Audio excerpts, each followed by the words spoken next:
আপনাদেরকে মনে করিয়ে দিতে চাই, একই সাথে যারা উপদেষ্টা রয়েছেন, আজকে আমরা অনেক উপদেষ্টাদেরকে দেখেছি খুনিদেরকে পুনর্বাসন করার বক্তব্য দিতে।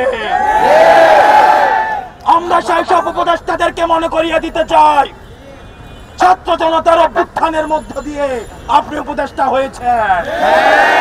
সুতরাং যখন কোন বক্তব্য দিবেন, আপনার সামনে যেন 5ই আগস্টের গণভবনের চিত্রটা মাথায় থাকে, আপনার সামনে যেন 5ই আগস্টের পার্লামেন্টের চিত্রটা মাথায় থাকে।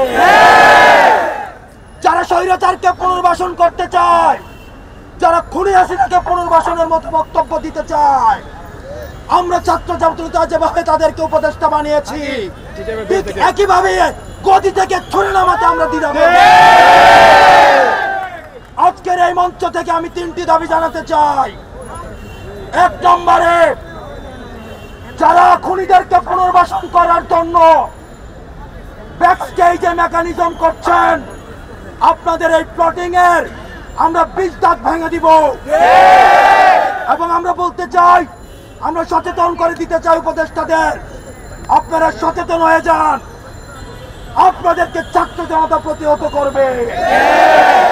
সুতরাং খুনিদেরকে পুনর্বাসন করার কোন ধরনের চিন্তা আপনারা করবেন না। আমার 2 নম্বর আহ্বান মিডিয়া ভাইদের প্রতি, গণমাধ্যমের সাথে আমাদের সৌহার্দ্যপূর্ণ সম্পর্ক, আমাদের তাদের সাথে সৌহার্দ্যপূর্ণ সম্পর্ক ছিল, আছে এবং থাকবে।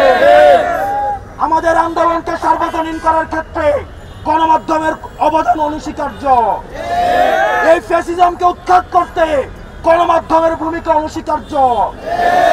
কিন্তু আমরা দেখতে পাচ্ছি কিছু কিছু গণমাধ্যম খুনিদের পুনর্বাসনের ষড়যন্ত্রে লিপ্ত হচ্ছে। আমরা আপনাদেরকে হুঁশিয়ার করে দিতে চাই, আমরা আপনাদেরকে আহ্বান করতে চাই, আপনারা জনতার কাতারে নেমে আসুন। অথবা দেখা যাবে অনেক গণমাধ্যম কর্মীরা শেষ দিকে এসে তাদের বুমের মধ্যে তাদের যে মাইকটি থাকে সেখানে তারা নেমপ্লেটটা লাগিয়ে জনতার কাতারে নেমে আসতে পারেনি। সুতরাং আপনাদের জন্য সেই ভবিষ্যৎ না হয়।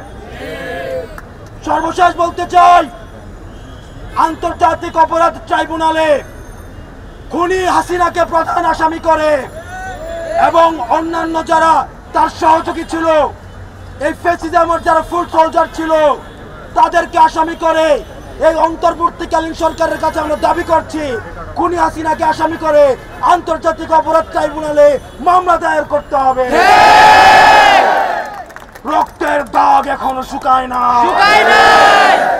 বাতাসে রক্তের গন্ধ এখনো যায় না, মেডিকেল আহতরা কাতরাচ্ছে। সুতরাং আপনাদের স্পর্ধা হয় কিভাবে আপনারা জনতাকে অস্বীকার করে খুনিদেরকে পুনর্বাসন করবেন।